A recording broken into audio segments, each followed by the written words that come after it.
is perpetuating and furthering this lingering in the past. And many spiritual traditions have shared and spoken very clearly of living in the present, being in the now.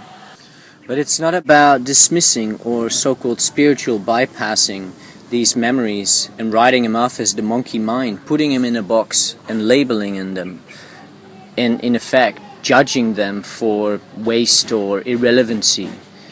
There's nothing in life that ever performs its function without purpose. And so the same goes for our human organism. Everything in our organism performs a function with purpose. It's just about us remembering what these functions are and what the purpose is of what's occurring as an activity that comes forth from our own being. And memories and unresolved feelings are definitely one of the core elements that can allow us, if we engage with them in a retrieval way, in a returning them home orientation, it can really bring us back to peace, and therefore it brings us back to freedom. And as we love and accept all those parts of ourselves that have been dismembered, that have been disassociated, that have been disfragmented through whatever experience, we have a real way of reclaiming our sovereignty. And of course, it's really only our nature and our own self-sovereign innate state of being that is actually reclaiming us. And so home is the sovereignty, home is the self, home is the you that is the full nature of the being. And reclaiming and returning and retrieving any of these dismembered aspects of self is a beautiful and eloquent process to resolve unresolved emotional imprinting, to heal any unresolved trauma. And it's relevant that we do this because as a cultural matrix of people in social construct, we very often engage with each other in past lived experiences for entertainment, for sharing story, for whatever the reason may be, and it may feel good in that moment and it may be nice. But for as long as we keep the window of the past open, that is the only place where any of the parasitic influences have any field to play in. Because when we are in the present and we are in our divinity, there is no room. When we are in our sovereignty, when we are the host, and we are in the self-sovereign awareness of us being the leader of our own lives, and not from an egoic orientation, but just from a felt sense place. When we're in that space, then we are the ones that give direction to the next step. Then we are in a clear, conscientious awareness of what we are attracted to do into the next moment. And this is relevant because a lot of human beings are severely disfragmented, and they call it the monkey mind, and they repeatedly tell themselves, I don't know, and I don't know. And yet, the question is not whether you know or whether you don't know, because that's a belief system. It's whether you're willing to come into awareness. And the disfragmentation within the Western mind and the cult programming that all really comes from by means of trauma having been induced and having been experienced.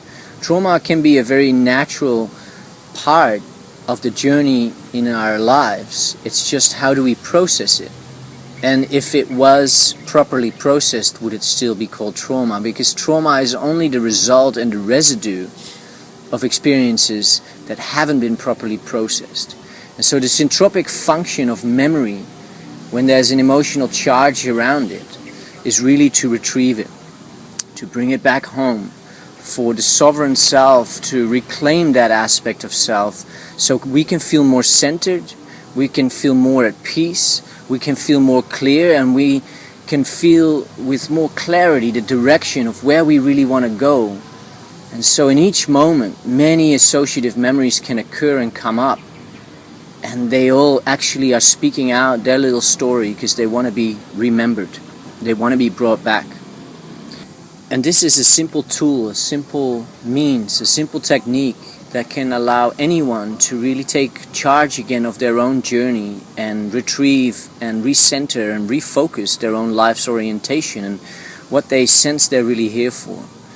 For as long as we, as a human organism and as a totality, linger in the past, let our unresolved remain unresolved by just going back over it but not actually resolving it and bringing it home, we keep a whole field of energy open. That is a field of unresolved trauma. It's a field of unresolved experiences. And because aspects of the divinity of self are in that, it's like a playing ground for any and all frequencies and entities that aren't of life, that aren't actually syntropic, to come and fest in that. And their orientation is very much to keep the unresolved, because it is their feeding ground. It's when you go over your traumas again and you revisit them and you go through the sensory felt experiences with all the associated fears and all the pain and all the blame and all the story without actually checking in and focusing the orientation of that engagement in the past on resolving it, it remains unresolved. And actually the emotions experienced in the body as the unresolved remains that, but the emotions are re-experienced. That's nutrition to any form of non-life frequencies, non-syntropic, really entropic frequencies that have very likely come into our energy fields.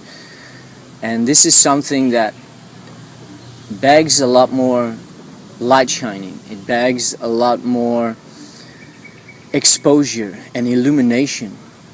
But I recognize that within my own journey and those that I've supported in so many ways, that these parasitic influences that don't want the past to become resolved are really present.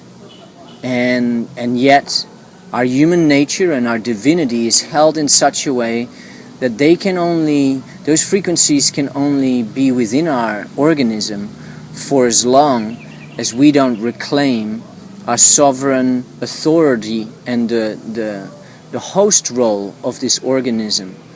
And this is something that we really encourage people to get into, to really reclaim their stance in life and not be affected by the past and stirred by the past and lingering in the past, but taking charge of the present, in the present, to bring the past back into the now.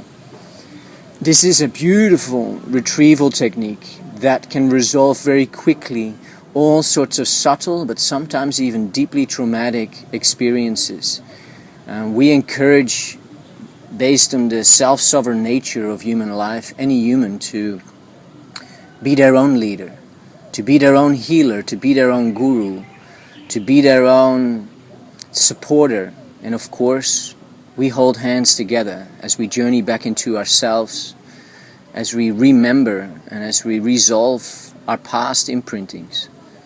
And we're here to hold hands. We're here to shine light and illuminate what's going on in the psyche. Because so much of this hasn't been part of our public sharing, our education, our information awareness that we were brought up with. This has been very intrinsically hidden and veiled, and this is what we're here to expose. This is what we're here to illuminate.